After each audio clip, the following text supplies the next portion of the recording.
Hey everybody, so a buddy of mine did a Balisong collection video recently, and even though I don't have very many Balisongs, I really only have one. It's just a trainer. I thought I'd go ahead and do a collection update myself because I thought it was kind of a cool idea, and I've never made a video like this, and so I'm not so much into the Balisong guys. You can see here already, mostly a folder guy, but I've been in the hobby for quite a while now, and I have some cool pieces here and there um, that I'd like to kind of show off and just kind of show what I've come to like and what I've come to hold on to, because most of the stuff here um, has been in the collection for a while, and this has been a couple years in the making of finding exactly what I like in a knife, what I'm looking for in a knife, and thus this collection.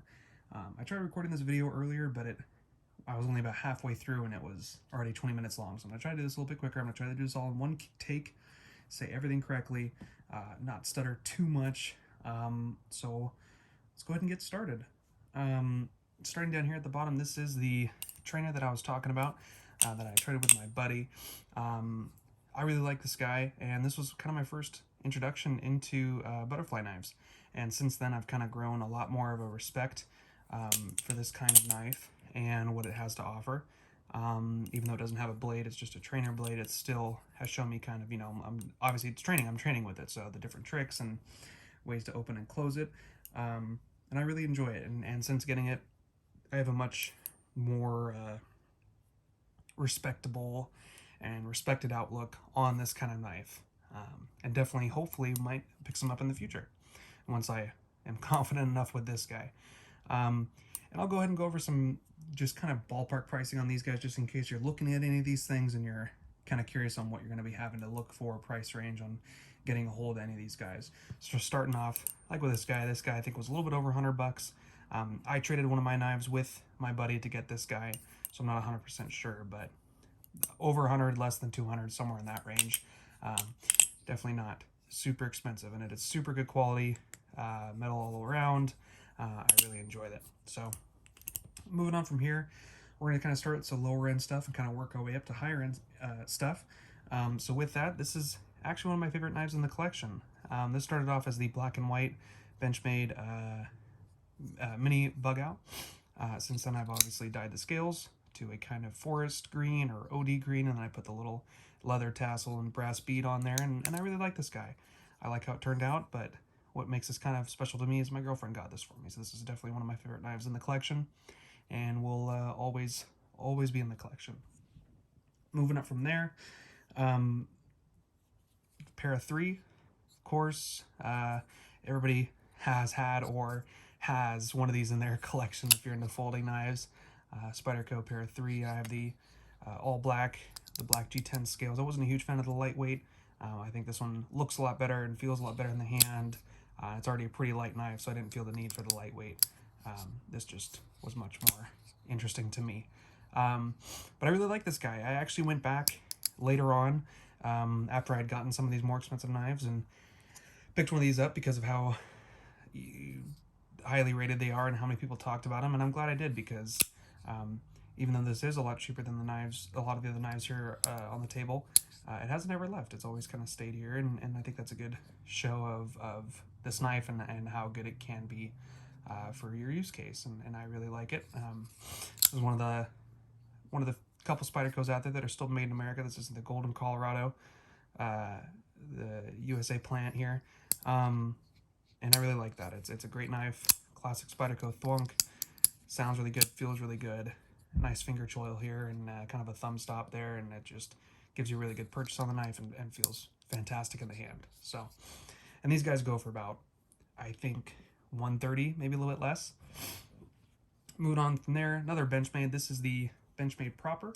I don't remember what model number it is, but I know that it's the one with the micarta. I think this might be the green micarta. But I actually really enjoyed this guy. I wasn't always a huge fan of slip joints, but I picked it up and I really like it. It has a nice size, so you're able to get kind of a full purchase on it without having to worry about touching the blade and having it close on your hand, which is nice and definitely a good thing to have in a slip joint. And it fits really well in the hand, and a nice Wharncliffe blade. I really like this guy. I definitely throw it in my pocket more often than I thought I would, and it's wearing in really nicely. And it looks, unique to me because every batch of micarta ends up differently based on your hand and your hand oils and all that kind of good stuff. So I know that this one, is mine because my hand oils and my use has made it look like this. So I really like this guy. And this guy is about 160, I think.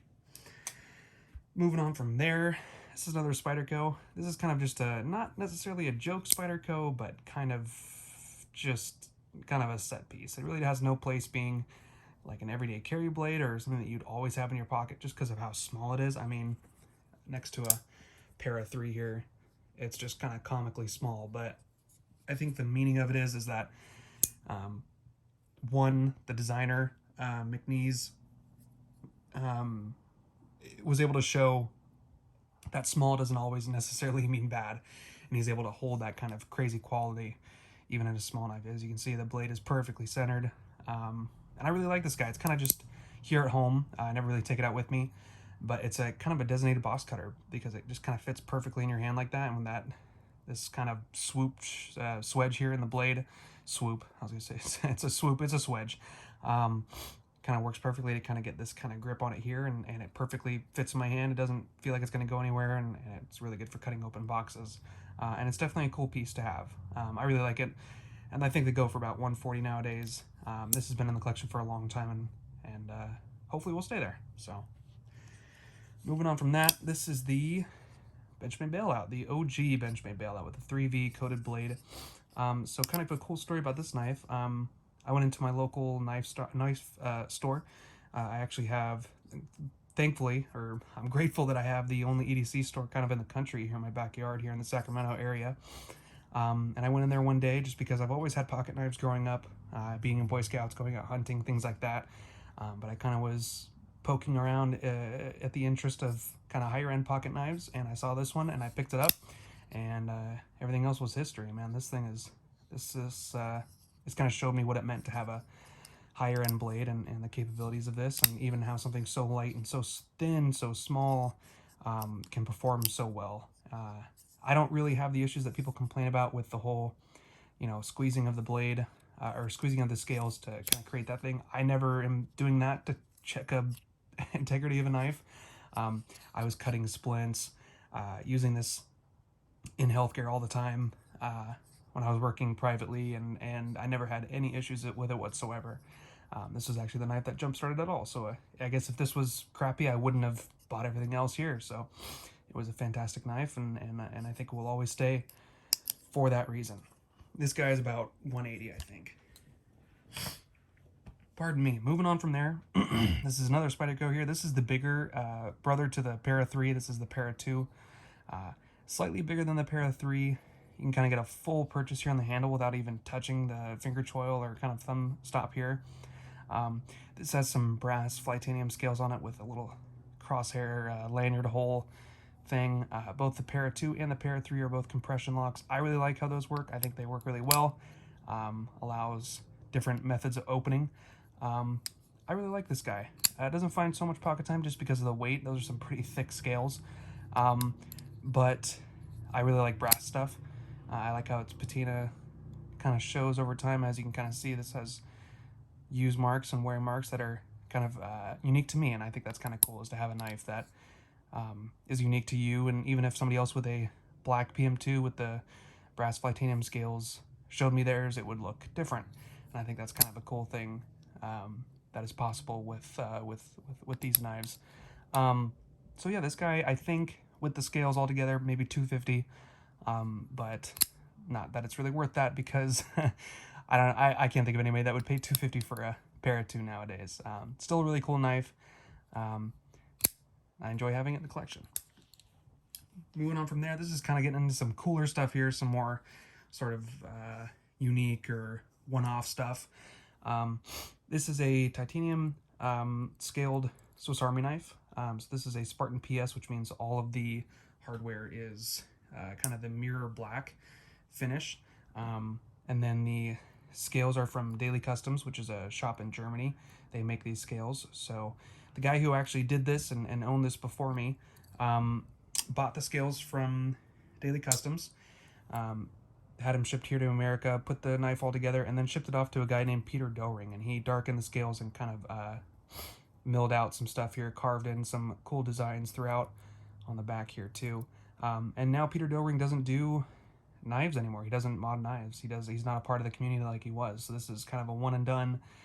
Special to me. I know that I'm the only guy in the world that has something that looks like this, and I think that's kind of cool. It doesn't find a whole lot of pocket time just because it kind of needs something with a little bit of a bigger blade, and usually something that locks. But it's definitely a cool thing to have in the collection, and I've just never really felt it needed to leave, and so I like it. It's a cool little knife. Moving on from there, this is my Microtech UTX 70, yeah, UTX 70. I never really got into Microtechs because California here, they're kind of illegal, so I never really got big into OTFs, but I did pick up this guy because it fit perfectly in the back of my wallet. So I knew that if I was wearing basketball shorts or sweatpants or something where I couldn't really necessarily fit a big knife, I could just grab my wallet and know that I had a blade on there. And then when I was carrying a pocket knife and my wallet, I knew that I had a little backup blade just in case I forgot this or lost this or for whatever reason, like not wanting to carry a big knife, I knew I always had a little small one, and this guy works great. I like it quite a bit. It's the double-edged one, all black. It's a nice little knife, and I think this guy's $275 if I'm not mistaken. Moving on from there, this is the Pena front flipper here. This is the Blade HQ exclusive, so it's the jade and black. It's a nice little gentleman's knife. I like it. It's a little front flipper, so, and this is kind of the first front flipper I've had. So it's kind of weird to get used to, but you know, after a day of messing with it, I was you know, you're an expert after a day, and so it was nice to just kind of have that cool little learning curve, and it definitely looks nice. It's a good looking knife. It's a very handsome combination here between the bolsters and the scales, and you know, it's not a full frame lock because this kind of still sticks out here, which is kind of nice. It allows you to put your hands kind of where you need to grip it to get, you know, the correct purchase on the knife to open it, and it's nice.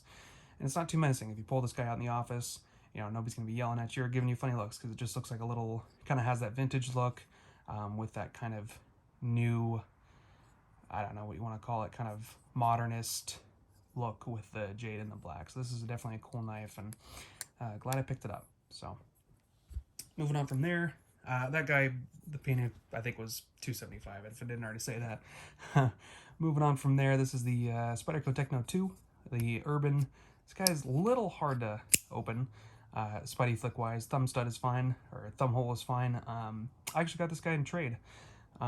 It's the Urban EDC exclusive. I don't know if you can really see it. The lighting's not great, but it's got those kind of waves in it, and I like it for that. The only thing I don't like are these back spacers here. I mean, oh my gosh, that's like lime green. Not really my thing, but I was kind of helping a buddy out. He really wanted one of mine, and I wanted to try this guy out. I love having Spydercos and Benchmades in the collection, and I do like the knife quite a bit. It is a very cool design. It's a very sleek knife. It's a very well put together knife. Feels very precisely, you know, made, and doesn't feel like it's gonna fail on you, if that kind of makes any sense. There's a Spidey flick. So cool knife that I got in trade, and this guy has been hanging around for a little while, and I enjoy having it. Moving on from there, this is Medford Gentleman Jack. This is the I have a couple of these guys. As you can see, there's the other one that's American flag print up here. So this is kind of like a Homelander Jack is what I call it. You see here on the back, if that'll focus, that says "Made in the United States of America," and kind of a Constitution script, which I think is pretty cool. American-made knife. I have the little leather tassel on there to kind of complete the look. This guy doesn't get carried too much, just because I kind of like it and I want to keep it nice. Kind of a set piece. It's you know, at the time of me buying this, there was only 9 of these made. I got one of them, so I don't know if he's done another run of them, but at the time of me buying this, there's only 9 of these in the world. So I think that's kind of cool too, and I'm a pretty patriotic guy, I guess. So it fits me well. I like it quite a bit, and so this has been in the collection for a long time, and will probably always stay in the collection. It is a slip joint, so for that reason also doesn't get carried a whole bunch, but I do like it quite a bit. Moving on from there, this is my second Gentleman Jack. This is a kind of a blacked out PVD version with a bronze screw here, and then I have a little blacked out villain skull there with some paracord on it. It's like a black and kind of reflective material, so it's I think it's a pretty sleek looking knife. Definitely kind of another gentleman's carry-esque knife. And I like this guy quite a bit. This is the one that I'll go for if I'm wanting to carry slip joint and, you know, don't want to mar up the Homelander. I'll grab this guy, and it works well and feels very nice. And again, on the back, can't really see with the lighting, but there, right there on the back, you see made in the United States of America, so which is very cool. Both this and the Homelander, I think, were about $420. So definitely a little steep for a slip joint, but with Medford, you know you're getting quality. That's why a lot of my collection is Medford, is because I worked as a ranch hand for a while, and a lot of other knives left the collection during that time because they couldn't stand the test of what I was doing to them every day. But Medfords definitely can, and that's why they've stuck around, is because they are incredibly hard-used knives, even the slip joints. So, moving on from there, this is my Chris Reeve Small & Cosi Tanto. This was actually the very first Chris Reeve knife I ever bought, and at the time, $375 for a knife was insane to me. But this was kind of what everybody talked about as being sort of the upper echelon, or the breaking into the high end of knives, because this was before any of this other stuff here. This was a pretty early on knife. And after I got this, that kind of opened the gateway to all these other ones. And as soon as it was okay to spend $375 on a knife, you bet your ass I was on my way to a Norseman. So this guy's been in the collection for a long time. I won't be able to really see it, but this guy's snail trails. There's kind of an angle. You can see all over the scales there. Snail trails all over, and I love that look. Again, I love a knife that shows use and is unique to me and all the stuff that I've done with a knife, because a knife is a part of you, and you know, has a story to tell. Whether it was mine all along or somebody else's, or if I pass this down to my kid, whatever it is, every little bump, scratch, nick tells a story, and I think that's pretty cool. So this guy has come and this guy stayed actually while many other CRKs have come and gone, and I think it'll always be like that because this is a very special knife to me. Moving on from there, this is another Medford. If I can hold on to it here, this is a kind of a little dirty right now, but this is the Slim Midi by Medford, and this is the black and bronze, so it's all blacked out all the way around with bronze accents, and I really like this guy. This guy, black lanyard and black villain skull there at the end. This guy finds its way into my pocket a lot. When I first got this knife, this was all I carried for many, many weeks, just because of how smooth it is, how beautiful of a knife it is. This is running on washers. I'm sorry, this is running on bearings. My bad. And it really shows. I mean, this guy is just incredibly smooth. I really, really like this guy. This guy, I think, was right around $750, $780, I think. But to me, a hard use knife that is this thin, and I think smokes every other knife in its kind of price range for usability and long-term usability especially, I think it's well worth it. So this is the Medford Slim Midi. Moving on from there, this is my other Slim Midi. This is a kind of just a classic, what Medford calls their Terminator setup. So it's kind of a gray and satin-ish blade. And then, of course, another villain skull down there on the bottom. This is a silver one to match the knife. Also running on bearings. This is just a incredibly snappy, incredibly smooth, almost pretty drop-shutty knife, especially for a Medford. And this is kind of the fallback. Whenever I'm not really sure what I'm going to carry, or I don't want to go through and pick something, I just grab this guy because I know it's going to work. I know I'm going to love it. I know it's going to fit well. I know it's going to not have a very big footprint in my pocket. This is definitely a favorite of mine, and I've had this guy for a while as well, and will definitely stay in the collection. Moving on from there, this is another Swiss Army knife. This is my brass Swiss Army knife. This guy, again, has some Daily Customs scales from Germany with some brass. I think it's Timascus, either Timascus or zirconium. I can't ever remember the difference in the two. Sorry about that line there. It's been in my case for a little bit. This guy doesn't get too much pocket time. But he's also got that zirconium or Timascus little bead there behind the plus. And I built this guy too. This is another Spartan PS, the blacked out version. So everything on this guy as well is mirror black. I think it looks pretty darn cool. Works well for what it is, and part of the brass carry, and has been in the collection for a very long time. this guy, I think I built it for right around 300 bucks. And this guy here was about 500 if you're looking. So these, so, you know, cheaper when you're just going with kind of a base, normal, nothing fancy kind of setup. This guy isn't too expensive. So if you're looking at kind of a $500 knife, this is definitely a good rival to a lot of Chris Reeves. And if you're a hard use kind of guy, and you're looking for kind of the best for your money, longevity wise, I would not feel bad putting my money into a Slim Midi lasting just as long as a Sierra K, if not longer. Anyway, back to this guy. Very cool knife. I like having it around. Doesn't get much pocket time, like I said, but still definitely a cool piece that I know is decently unique. And I haven't seen this form of scale on the shop recently, so maybe they stopped making them, but this is kind of the Doppler scale, and so I like the look of it quite a bit. Moving on from there, this guy is my Semenza 31 with the black micarta inlays, and then I used to have a Damascus 21. That's where this guy came from, this little Damascus bead there. But the 21 left, 31 stayed in the collection just because of how fantastic of a knife these guys are. I mean, everybody and their mothers knows about Semenzas. And for good reason. These are fantastic knives. These have some wear marks here and there. The micarta kind of does hide it a little bit, which I like. You know, I like and I don't like. I think they are this setup here in particular. This configuration, I think, looks incredibly sweet.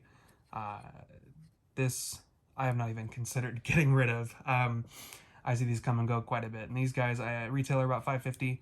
Used markets on CRKs aren't bad though. So if you're looking for a good knife and kind of looking into getting to that higher end knife, especially like a small one like this, you could easily pick one of these guys up for, you know, probably 300 bucks even, and you'll be able to test drive a CRK and kind of see if that's something that you're interested in. Back to this guy though, really good size, incredible ergonomics, super good, feels like hydraulic, like everybody says. This is so many videos about Semenzas out there. You could watch videos for hours about these guys and hear the same thing over and over again, which is that these are the cream of the crop in the knife world. So like I said, haven't even considered selling this guy yet.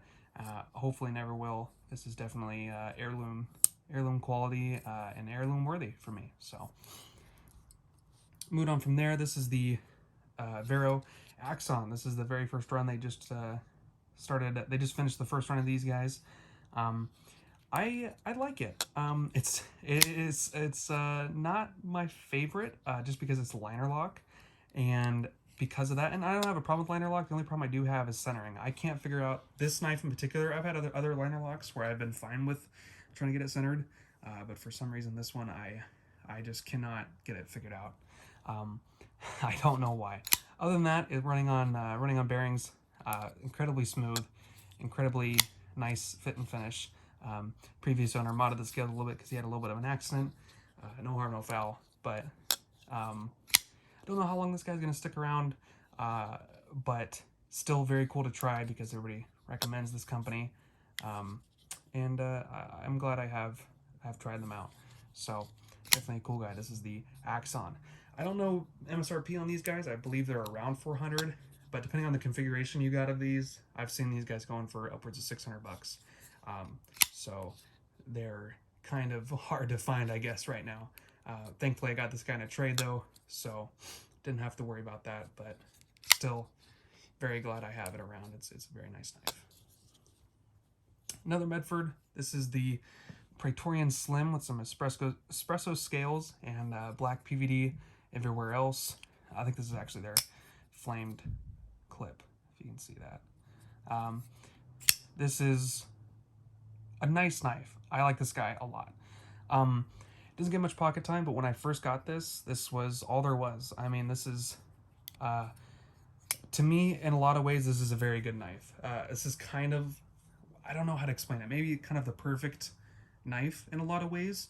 It's running on bearings, so it's incredibly smooth, incredibly easy to open. It's a really good size, not too thick, not too thin. I mean, thickness wise, pretty darn close to a large Sebenza. Here's the Para 3. You know, it's really not that much thicker. Size-wise, here's the Para 3. Here's the Medford. Not that much bigger. If you need a little bit more in your pocket and you're, you know, looking into Medfords, the Swift FL is what this guy is. They have a flipper version. They have a slim version of this guy. They have so many configurations. This is just the one that I have. I like it quite a bit. Very smooth, very snappy. Again, very hard use. No question about this lasting a lifetime or two. So here we go with this guy. This is a full-size Praetorian. Not the tie, but size-wise, lengthwise, this is the biggest it gets. This is the Praetorian T, which means it's the thinner of the T or tie. And this is kind of the other side of the Gentleman. The Gentleman Jack, the Homelander one here. It's not quite the same, but it's pretty darn close. With a Tanto Vulcan finished blade. Kind of some cool print here on the thing, some anodized screws, and of course that nice big American flag there on the front. This guy showed me how well a high-end knife can be designed, because this guy feels like I'm carrying, you know, like this guy. Like this guy feels like it's more in my pocket. Weight is pretty close. This is a little bit heavier, maybe just a hair. Not enough to really make a difference, but this feels like a lot more in my pocket than this. So when people talk about how big these knives are, I mean, they're really not, you know? I mean, next to the Para 2, why don't we do that little comparison just because everybody talks about how big these knives are. Here is the Homelander. Here's the Para 3. Or sorry, Para 2. I mean, that's nothing, almost nothing. It's just slightly bigger. But this feels like a lot more in my pocket. It has a much bigger presence in my pocket than this guy does. And that's because this is an incredibly well-built, well-designed knife. This guy, I think, right around $850, $900 for this setup. I got it used, so that's about what I paid. I'm not sure what they are new, but definitely somewhere around there. Medfords are kind of give and take on the secondary market. Either they're half of what you originally bought them for, or they're going for full price, if not more. So it's kind of hard to say, but I really, really like this guy. Never really considered selling it. Carry this all the time. Fantastic knife to have in your pocket. Definitely does everything a small knife can do, and does everything a big knife can do, whereas a small knife can really only do what a small knife can do. It can't really do what a big knife can do. So it's kind of nice to sometimes have that almost kind of safety net that, you know, whatever you're going to get into, you can have your little pocket hatchet here that's going to get the job done. A bunch of cool stories behind Medford and how he designed this, use cases, incredible warranty, incredible design. I'm a little bit of a Medford fanboy, so I like this guy quite a bit. In the same vein, I liked it so much I had to get a second one. This is another T, Praetorian T, Tanto as well. This is just black PVD, and they're just kind of gray, tumbled look for the scales with the stop pins. So this is kind of one of their newer models because they just started doing stop pins, or over travel stop pins, or over travel. I know it's over travel. I don't know if it's a stop pin or just a bar, over travel bar. I'm not sure, but again, incredibly smooth, incredibly nice, fits incredibly well in the pocket. Both of these guys have been in the collection for a while, and I don't see them getting out anytime soon. They're very nice to have around. And I think we're on to our final knife. Kind of save this guy for last. This guy also about $750. A little bit of an easier setup, so it's not as expensive. Now moving on to this guy. It's a little bit dirty down here at the bottom. Usually kind of stands out like that, but this is another Praetorian, just the Genesis size. This is the smaller of these guys. This is the next size down. This is my Praetorian Genesis in bronze and with blue and bronze anno, I guess would be the way to say it. But if you kind of look, there's blue along here, blue along the clip there, blue in the recesses. This is a fantastic knife, and this is kind of a this is a custom knife, obviously by Medford. The cool thing about this is that when you look at other satin, quote unquote satin finishes by Medford, this is normally what they call their satin. And then you see this one, right? I see a difference there.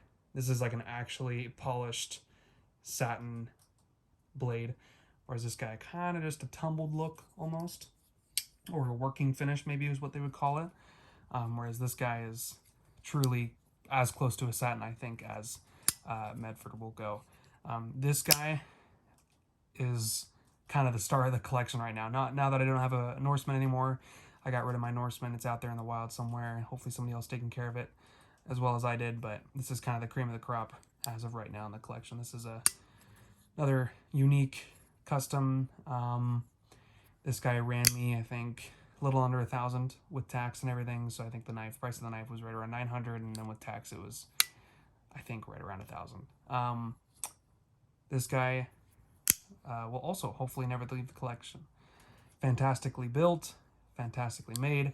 This is my safe queen. Everything else here on the table gets used like a gas station knife, because I believe that's how knives should be used. I think they should all be used. I'm not a huge believer in safe queens, but when it comes to something like this where this finish is just usually, let me try to clean it off here a little bit, a knife that has this kind of finish and this kind of special identity to it, it is a safe queen for sure. I do take it out though on special occasions, like weddings and, you know, job interviews, things like that, where I want to have a little good luck in the pocket. I guess I have done that before, and that's kind of all it leaves the safe for. But other than that, this is definitely a favorite of mine, and I mean, for good reason. This thing is just incredible. Anyway, that is my collection. This is accumulated over many years, so, you know, although it may seem expensive now, this is many years of collecting, many years of picking and choosing what I wanted and what I liked in a knife, all that kind of good stuff. And so, you know, and I don't tell pricing to try to flex or anything like that. It's just more of a, you know, if you're looking for something like this, or if you're curious about build quality or how much I like a knife or pricing, anything like that, that's kind of why I gave a ballpark. It's not a status symbol. It's more of just what it is, you know, because that's fact is fact and expensive is expensive. This is kind of my only hobby, so I don't have any kids or anything like that, so, you know, I do have a little bit of free income to do this kind of stuff every so often. And so here it is. This is my collection, state of the collection for 2021. Hope you guys enjoyed. Thanks for watching.